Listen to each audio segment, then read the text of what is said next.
PPOP kita itu mencapai kisaran 9,3 triliun, itu merupakan level PPOP Q1 tertinggi sepanjang sejarah. Kenapa? Karena di saat kondisi panik, orang itu memilih main aman. Uangnya dipindahkan ke bank-bank besar, mereka lebih pede, uang nggak akan hilang. Mungkin mereka belajar dari kasus mungkin dulu kejadian di 98. Mungkin bisa diceritakan apa saja sih program-program pemerintah yang melibatkan bank-bank himbara termasuk BNI gitu.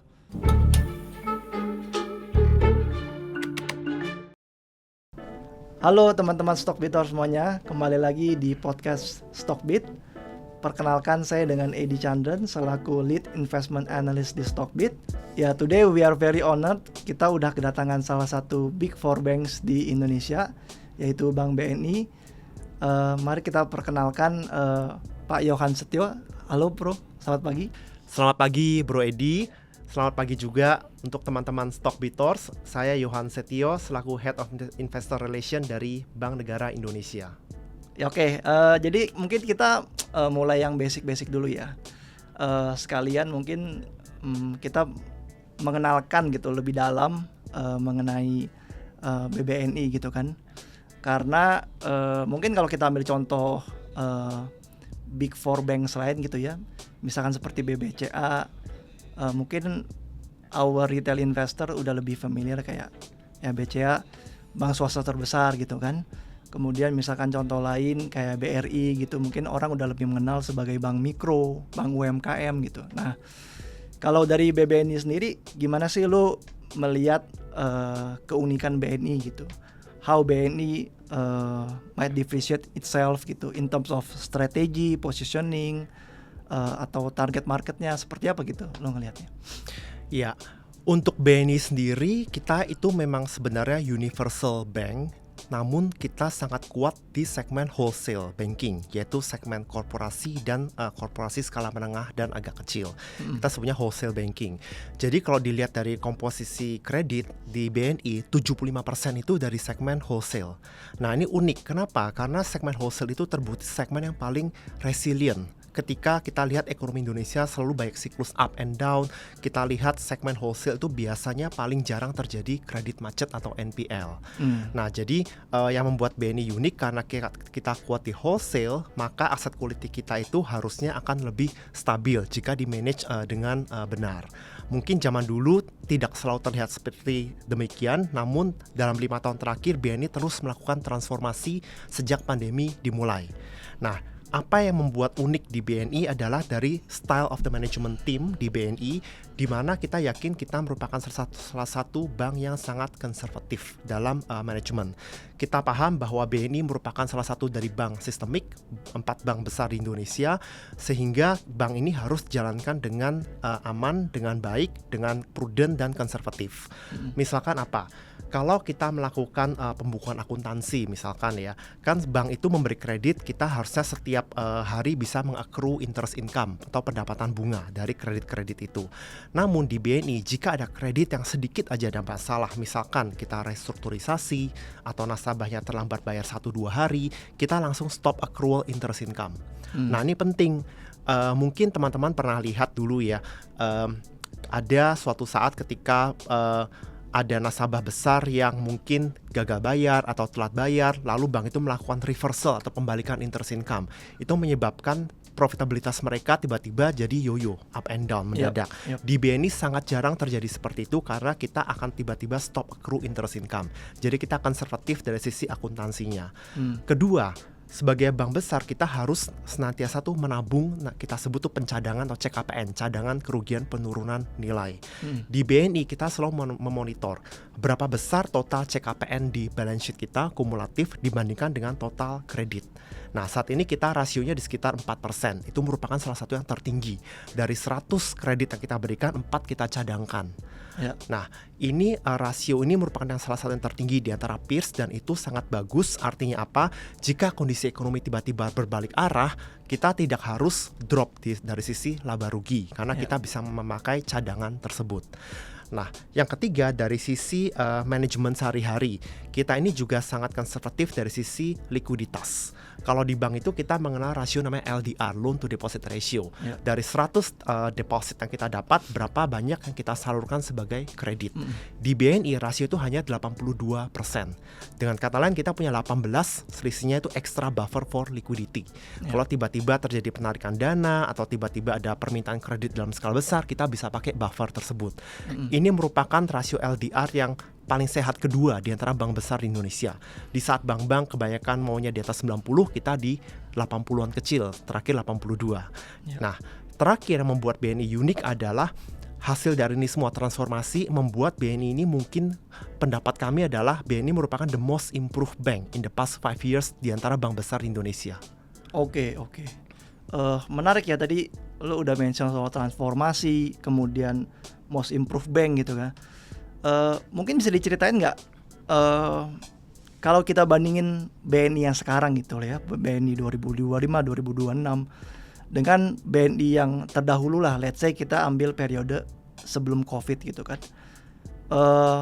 Apa sih improvement yang udah dilakukan yang sekarang tuh dia rasa ya itu tadi kita sudah menjadi most improved bank gitu. Jadi aspek-aspek apa saja yang mungkin dulunya itu masih PR tapi sekarang sudah berbenah sehingga sekarang BNI itu merupakan versi yang jauh lebih baik itu dibandingkan dengan versi sebelumnya gitu. Ya, jadi yang menarik di BNI, kita sadar bahwa sebagai bank sistemik modal kita tuh harus lebih dari cukup. Misalkan kalau di Indonesia OJK itu mensyaratkan bank seperti BNI minimum rasio kecukupan modal tuh 14%.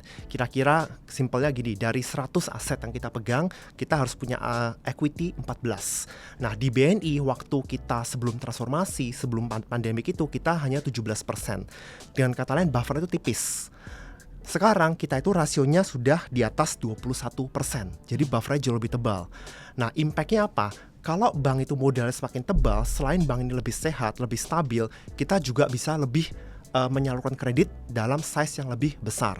Nah, itu sebabnya kenapa BNI dalam 5 tahun terakhir kita berhasil menggarap segmen blue chip corporate. 5 tahun yang lalu banyak nasabah-nasabah blue chip di Indonesia yang mungkin teman-teman belum mungkin kenal nama-nama besar, top 10, top 20 names yang paling liquid. Mereka dulu belum semuanya menjadi nasabah BNI. Namun dengan modal kita tiba-tiba naik dari 17 ke 21%, kita punya amunisi lebih banyak, kita bisa masuk ke nasabah tersebut, kita melayani mereka, dan mereka juga lebih ada trust ke BNI. Itu membuat dalam 5 tahun terakhir portfolio kredit BNI mengalami perubahan yang drastis. Dari sebelumnya kita hanya fokus di segmen tertentu, kebanyakan nasabah yang mungkin second tier, sekarang kita mostly hampir semua blue chip sudah menjadi nasabah di BNI. Dan dampaknya itu luas. Dengan kita menggarap ke segmen yang blue chip tersebut, pertama, banyak bisnis turunannya kita garap. Nasabah-nasabah tersebut memiliki mungkin supplier, distributor, pegawai yang selanjutnya menjadi nasabah di BNI juga. Yang kedua, aset quality menjadi jauh lebih bagus. Misalkan dulu NPL kita itu atau rasio kredit macet di kisaran 4%. Sekarang kita itu konsisten di bawah 2%. Terakhir bahkan sudah sampai 1,9%. Kenapa? Karena dengan kita fokus kredit kita di nasabah-nasabah yang bagus ini, kemungkinan mereka untuk default itu menjadi sangat kecil. Kredit kita tumbuh, namun yang default sangat kecil sehingga rasio NPL terus membaik. Dan selanjutnya kalau kita lihat dari sisi perbaikan yang lain, dari sisi digitalisasi. Kalau kita mau menggarap nasabah-nasabah unggulan tersebut bersama turunan value chain-nya, bahkan mungkin pegawai dari perusahaan tersebut, tentunya kita nggak bisa menjadi bank yang konvensional, apalagi di zaman era digital seperti sekarang. Kita melakukan terobosan besar-besaran dari sisi digital. Yang pertama kita launching Wonder by BNI, itu merupakan aplikasi mobile banking yang saat ini mungkin kalau kita lihat di Play Store itu ratingnya sangat tinggi. Saat ini sudah dipakai oleh lebih dari 12 juta user di BNI. Lalu kita juga launching aplikasi namanya BNI Direct, itu merupakan platform cash management untuk dipakai nasabah-nasabah blue chip tersebut dalam siklus, misalkan siklus payroll mereka, siklus pembayaran ke supplier, siklus untuk mereka melakukan transaksi hedging dan segala macamnya. Jadi digital banking ini sangat penting untuk kita dapat menggarap nasabah-nasabah yang bagus sehingga BNI menjadi pilihan utama untuk bertransaksi bagi nasabah tersebut. Oke. Dan seharusnya berarti korelasinya kalau transaksi meningkat, otomatis yang kita tahu sumber dana murah which is kasa itu dari nasabah-nasabah ini juga akan semakin banyak gitu ya Bro ya. Betul, tumbuhnya itu terasa sekali. Kita mulai aktif menggarap segmen kasa ini sebenarnya baru 1 tahun terakhir setelah kita launching Wonder dan BNI Direct tadi. Setelah itu kita lihat mulai dari tahun lalu, tepatnya semester 2 tahun 2025, pertumbuhan kasa di BNI itu bisa akhirnya di atas dari rata-rata industri. Tahun lalu kita tabungan tumbuh di atas 10%, di saat industri di bawah 10%. Terakhir kalau kita lihat tabungan masih konsisten di atas 10%. Yang menarik, giro itu dana murah dari institusi itu tumbuhnya di atas 30%. Itu pencapaian yang luar biasa. Iya. Menarik. Dan satu lagi tadi saya tertarik mengenai sebenarnya apa sih hubungan permodalan yang besar yang meningkat drastis dengan lebih mudahnya menjalin hubungan dengan nasabah-nasabah yang blue chip gitu. Maksud saya kayak apa sih yang mereka lihat klien-kliennya, apakah mereka memang sudah punya pipeline project ke depan yang besar sehingga ketika mereka mencari partner dalam arti financing itu mereka membutuhkan partner yang memang modalnya tuh besar gitu, atau ada faktor-faktor lainnya gitu? Ada beberapa hal. Yang pertama seperti tadi Bro katakan, jadi ada aturan namanya legal lending limit di Indonesia. Semakin besar capital suatu bank, maka semakin besar kredit yang bisa kita berikan. Misalkan contohnya, tergantung jenis nasabah ya, tapi kira-kira 25% dari modal. Dengan modal kita dulu hanya di kisaran 100 triliun, lalu sekarang naik ke sekitar 150 triliun, otomatis nilai kredit yang kita berikan lebih besar. Misalkan dengan kita sekarang sekitar 150 triliun, kalau 25% bisa kita berikan sebagai kredit ke satu grup tertentu, berarti 1/4 dari 150 triliun hampir 40 triliun. Tentunya kita nggak ada exposure nasabah yang sebesar itu langsung. Namun buat nasabah yang grup-grup besar, mereka senang. Mungkin mereka sekarang pinjam 10T, tapi mereka tahu mungkin 3 tahun, 7 tahun, 10 tahun dari sekarang mereka bisa nambah terus exposure dari BNI saja. Mereka nggak harus belanja cari bank-bank baru lagi. Jadi dari mereka juga nyaman, kapasitas kita cukup.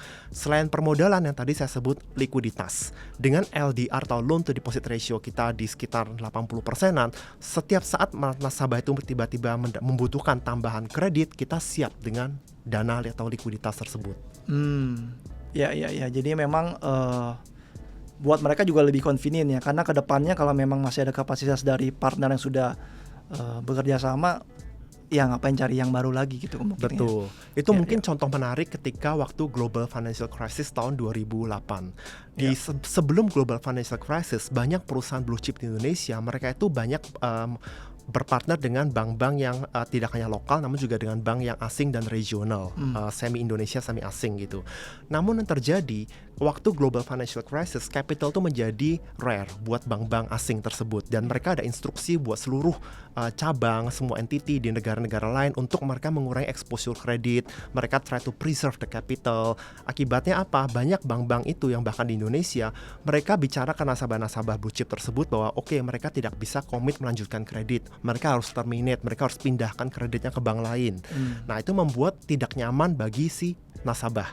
Mereka merasa seperti di pingpong gitu. Dalam kondisi susah, loh kenapa saya dipindah ke bank lain gitu. Jadi mungkin dari sisi kacamata nasabah ada seperti commitment issue gitu. Nah, kalau bank-bank lokal, bank BUMN dengan permodalan tebal, likuiditas yang banyak, otomatis mereka lebih percaya gitu. Bagaimanapun bank ini lahir besar di Indonesia, modalnya tebal, likuiditasnya banyak, jadi dalam kondisi apapun selalu siap untuk mensupport nasabah. Oke. Ya, paham. Oke, nah kalau tadi kan kita mungkin ngomongin lebih ke 5 tahun ke belakang ke sekarang gitu kan, kita udah ngomongin improvement yang udah dilakukan BNI gitu. Nah, tapi kalau kita ngelihat sekarang ke masa depan gitu ya, in the next 3 or 5 years gitu kan. Nah, kira-kira fokus apa saja nih yang akan dilakukan oleh BNI gitu? Mungkin ada aspek-aspek baru yang akan coba untuk di-tap gitu oleh BNI, atau strategi yang sekarang sudah berjalan akan coba untuk di-maintain. Jadi kira-kira seperti apa ke depannya untuk BNI? Ya, untuk bank itu kita senantiasa harus kan berevolusi, beradaptasi dengan perubahan zaman. Mungkin kalau kita lihat short term dulu ya, kita mau melakukan diversifikasi aset kita. Dalam 5 tahun terakhir kita sudah menggarap banyak nasabah blue chip, ada sekian ratus nama yang kita garap semua. Namun kalau kita mau tumbuh lebih besar, kita tidak bisa mengandalkan nasabah yang itu-itu aja. Nanti apa yang terjadi? Concentration risk. Itu harus kita hindarin sebagai bank, itu sangat berbahaya. Jadi kalau dilihat mulai tahun 2026 ini, BNI mulai menggarap segmen di luar yang blue chip corporate. Segmen turunan atau kita sebut smaller corporate atau mungkin dalam terminologi umum disebut segmen menengah gitu. Nah, itu tumbuh kreditnya di kisaran 30 hingga 40% secara year on year. Namun dari low base. Nah, itu kita mau garap. Jadi banyak sekali supplier dan distributor dari nasabah-nasabah blue chip yang kita garap. Termasuk juga dengan tadi kredit ke pegawai. Kita berikan consumer loan seperti KPR, kredit kendaraan bermotor, kartu kredit, personal loan dan segala macamnya.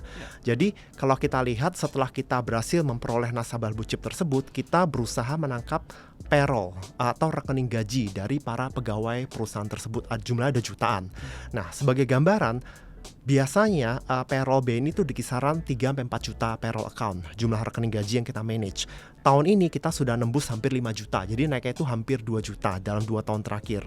Itu menjadi sumber bagi BNI untuk melakukan cross-selling ke produk-produk consumer.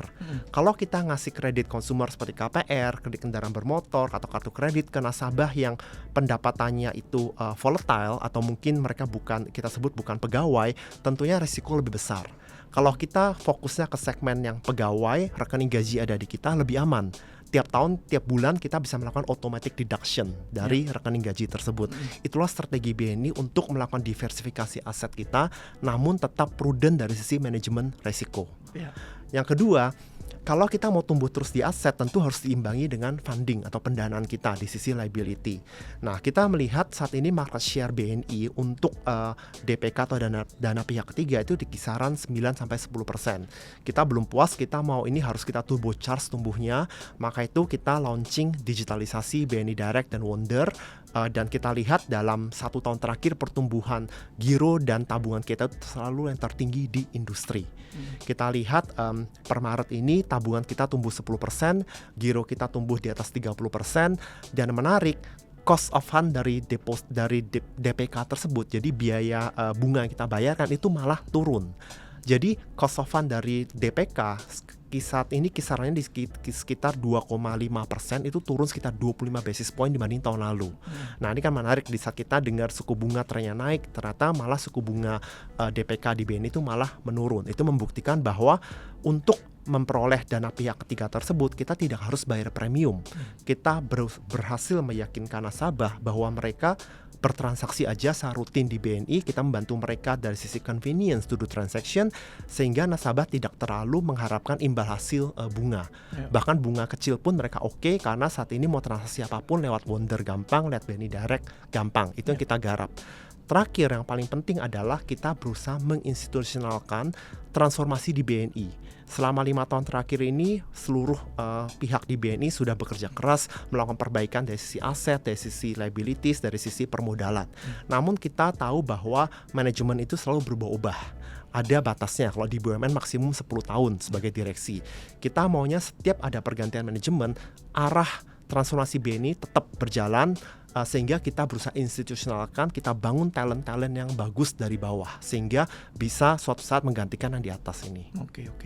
Jadi yang terakhir tuh mungkin lebih ke gimana membuat culture this transformation itu bisa bertahan ya, regardless of the leaders gitu ya mungkin nanti ya. Nah, terkait poin 1 tadi saya tertarik juga untuk membahas lebih jauh ya. Tadi kan dibilang setelah mentap nasabah-nasabah blue chip itu, nextnya adalah turunannya nih, suppliernya, distributornya gitu kan. Nah, tapi dari segi treatment gitu, memperlakukan nasabah-nasabah turunan ini, kemudian dari sisi profitabilitas, kualitas aset, seberapa beda sih dengan nasabah-nasabah blue chipnya gitu? Oke, kita itu membentuk tim yang namanya task force untuk tactical account planning. Jadi kita duduk bersama.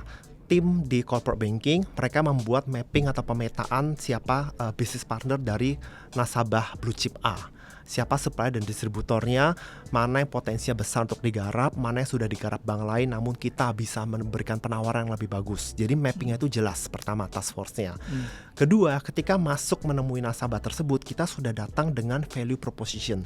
Kita sudah analisa, kira-kira misalkan mereka ada supplier, setiap bulan mereka supply berapa rupiah ke nasabah tersebut. Mungkin mereka butuh modal kerja sekian, kita udah hitung.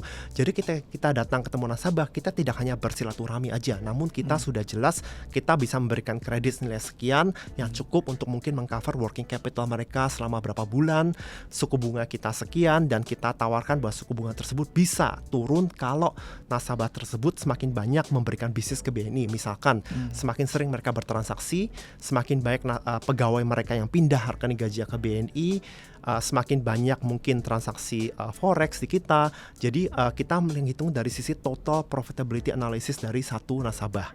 Mungkin suku bunga bisa kompetitif, bisa rendah, namun dikompensate dari produk-produk lainnya. Jadi secara umum total profitability itu masih masuk di kita.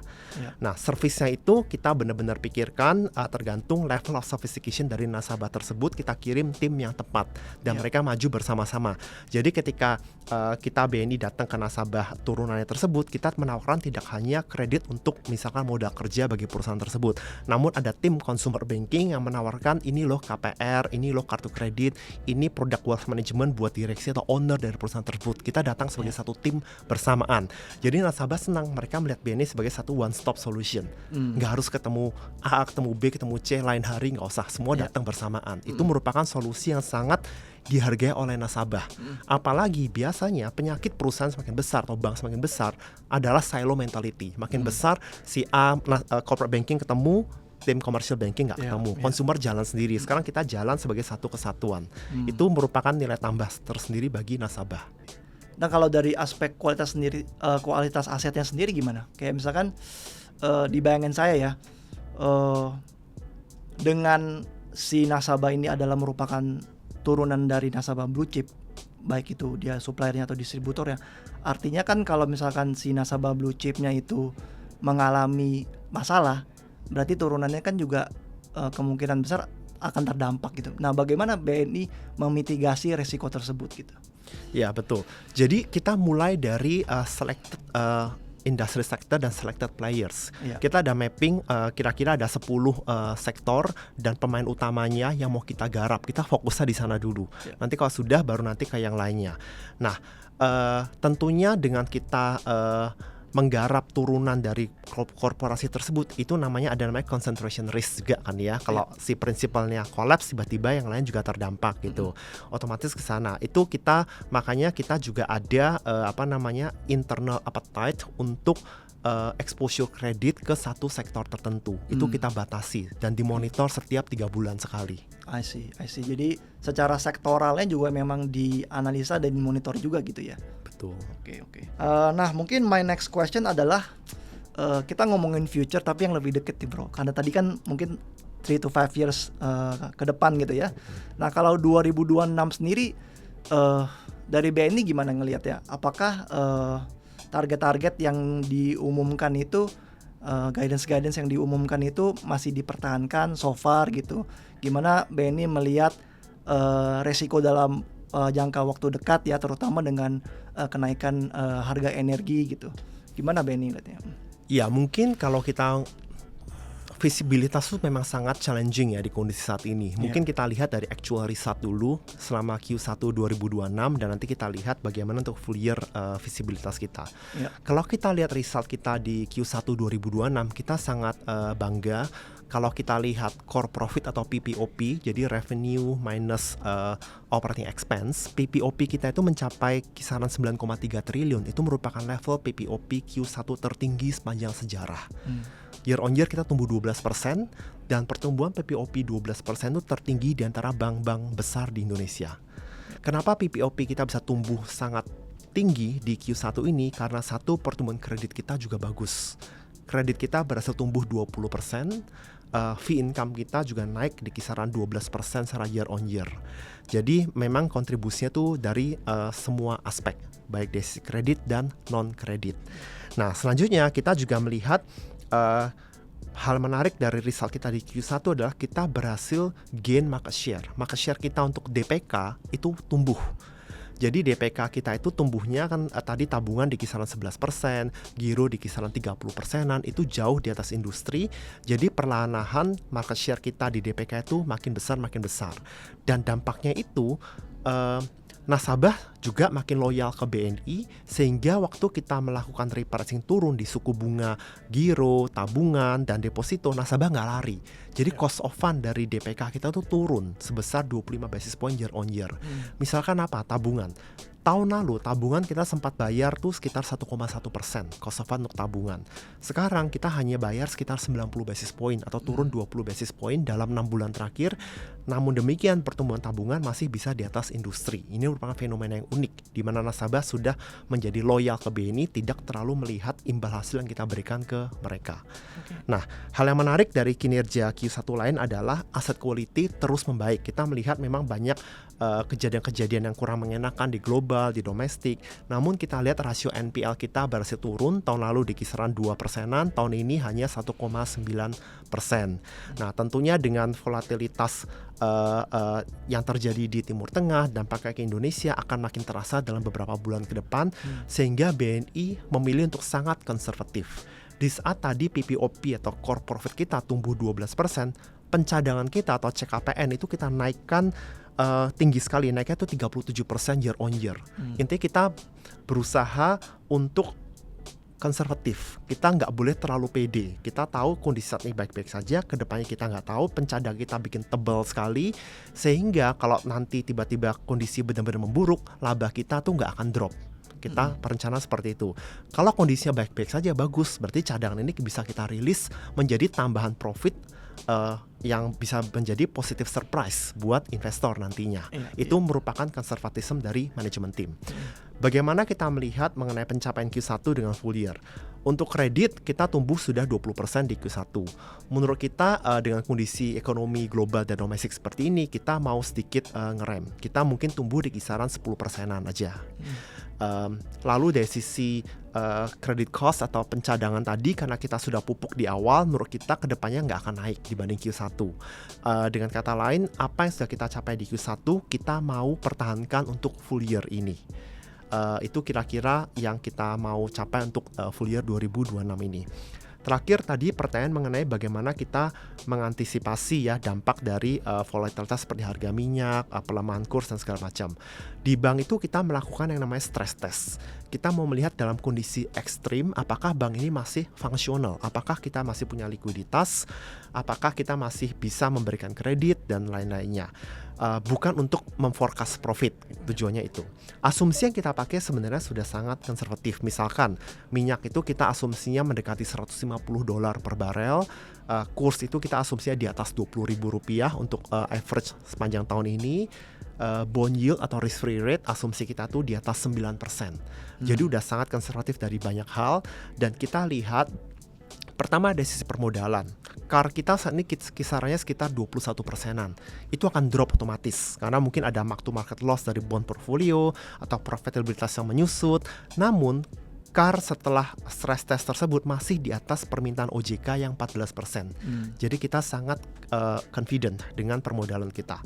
Kedua dari sisi likuiditas, karena loan to deposit ratio kita hanya 82%, dalam kondisi ekstrim kita masih mampu memenuhi kebutuhan dari nasabah. Misalkan mereka mau tarik dana dan segala macamnya, likuiditas juga tidak masalah.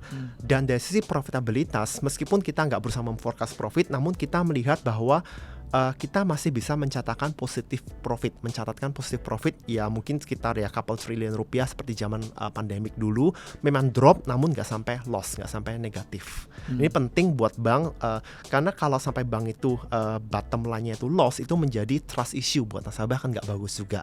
That's why kita maunya tuh konservatif dalam segala hal tadi, namun masih bisa small positive profit. Oke. Tapi mungkin perlu kita garis bawahi ya bahwa ini kan stress test kan. Dalam artian memang kita ya menggunakan asumsi-asumsi ekstrim gitu. Bukan berarti bahwa kita memprediksi bahwa inilah yang akan terjadi gitu ya. Iya, Jadi, mungkin ada satu hal yang menarik di stress test. Ada Iya. satu hal yang selalu kejadian namun kita nggak mau take into account, kita nggak mau factor in. Yang namanya deposit itu flight to quality. Itu kejadian waktu pandemik.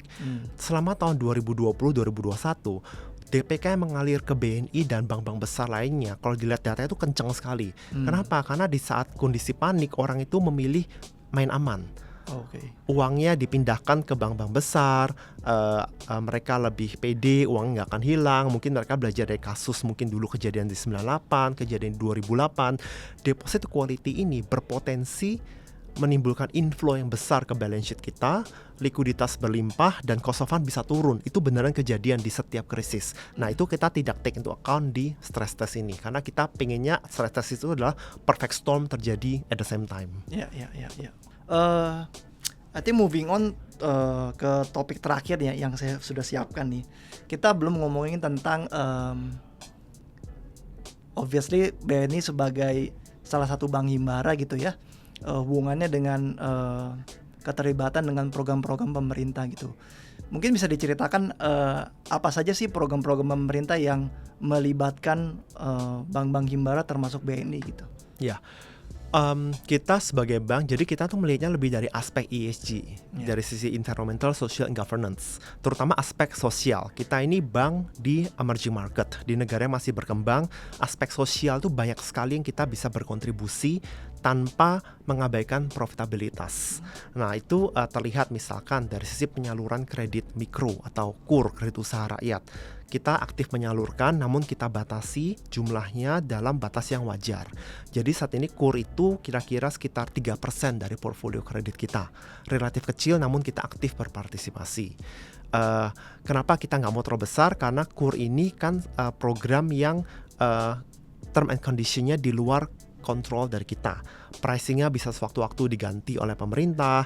Saat ini profitable, tapi kedepannya mungkin profitabilitasnya bisa lebih baik atau bisa lebih buruk. Karena kita tidak memiliki full control, otomatis kita memitigasi dengan dari sisi size-nya harus dalam batas yang wajar. Ya. Tadi 3% dari portfolio kredit. Yang kedua, kita tahu bahwa pemerintah sedang aktif menggalakkan ekonomi di desa. Seperti mungkin zaman dulu tahun 80-an, 90-an, ekonomi di desa tumbuh bagus, menyebabkan Indonesia itu ekonominya tumbuh dengan bagus, strukturnya kuat dari bawah. Jadi kita lihat pemerintah melalui Agrinas menggalakkan program KDMP, Koperasi Desa Merah Putih. Dari Bank Himbara kita juga aktif melakukan pemberian kredit ke Agrinas untuk membangun koperasi tersebut. Namun kita melakukan dalam kerangka governance yang sangat prudent. Kita berkoordinasi dengan berbagai kementerian seperti kementerian dari sisi koperasi, lalu dari Danantara, dari Kementerian Keuangan. Hasilnya apa? Kita memberikan kredit dari sisi manajemen risiko yang sangat prudent.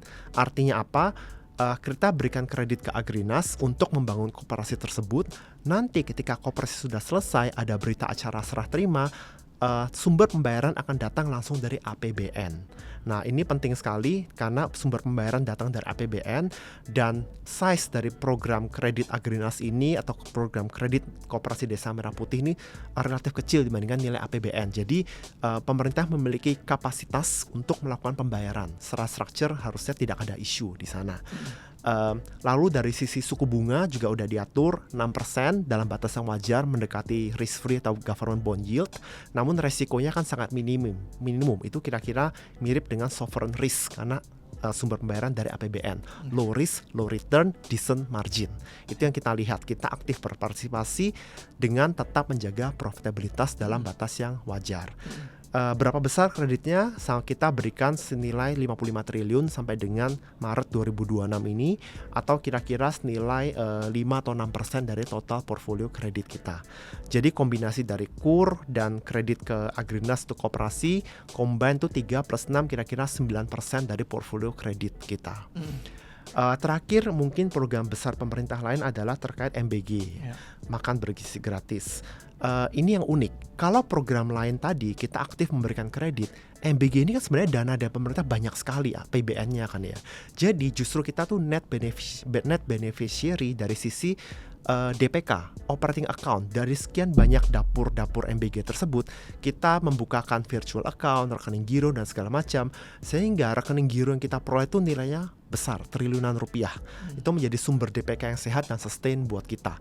Kredit yang kita berikan ada, tapi sebatas kredit modal kerja ke kitchen-kitchen tersebut dalam jumlah yang wajar, sehingga kalau kita bandingkan berapa DPK yang kita peroleh dibandingkan dengan berapa kredit yang kita kucurkan, nilai DPK tersebut kira-kira 2 kali lipat kreditnya. Jadi kita net beneficiary dari sisi dana, bukan net lender. Ini yang menarik dari program MBG. Oke.